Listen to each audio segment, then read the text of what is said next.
Hello guys, welcome back to my mini blog. आज चाहिँ मेरो छुट्टी हो, त्यही भएर चाहिँ हामी बाहिर निस्केको। हेर्न सक्नुहुन्छ कस्तो राम्रो वेदर है, दामी छ। डिस्को हान्नुपर्छ भन्दैका हेर्न सक्नुहुन्छ केटाकेटीहरू कति धेरै आएको रहेछ क्या। हामी चाहिँ कहाँ गएको भन्दाखेरि चाहिँ हामी स्विमिङ गर्न आएको। लास्टै धेरै म्याड्रिडमा लास्टै धेरै गर्नु परेको छ क्या, त्यही भएर हामी स्विमिङ गर्न जाँदैछौँ। हेर्न सक्नुहुन्छ बच्चाको पछि बसेर जाँदा बच्चा फिल हुन्छ भनेको मात्र। आधी उमेर गयो, अब आधी उमेर गएपछि थाहा छैन के हुन्छ। यो चाहिँ टिकट काउन्टर हो। अनि टिकट काटेर हामी चाहिँ लाग्यौँ। यस्तो धेरै गर्मी छ, गर्मीको सदुपयोग गर्नु पर्यो होइन साथीहरू। यो चाहिँ धेरै टाढा छैन, म बसेको रुमबाट 5 मिनट लाग्छ हिँड्दै जाँदाखेरि। सो हामी गयौँ, हेर्दै गएको। दामी रहेछ बस्नको लागि पनि। तपाईँहरू पनि आउनु मन छ भने मलाई यो चाहिँ सन्तोषमा हो।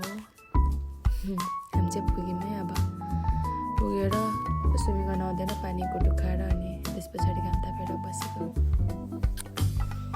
पानी खाएपछि घाँटी पनि दुखिरहेको थियो, किनभने फोहोर पानी हो नि त। अनि हामी चाहिँ घर आयौँ। घरमा आउँदाखेरि लास्टै भोक लागेको थियो। अनि रामेन बनायौँ। अनि म चाहिँ रामेन बनाउँदैछु, हेर्न सक्नुहुन्छ। अब चाहिँ हामी मजाले खाने हो। अब चाहिँ हामी रामेन खान्छौँ। ल बाई बाई, सी यू।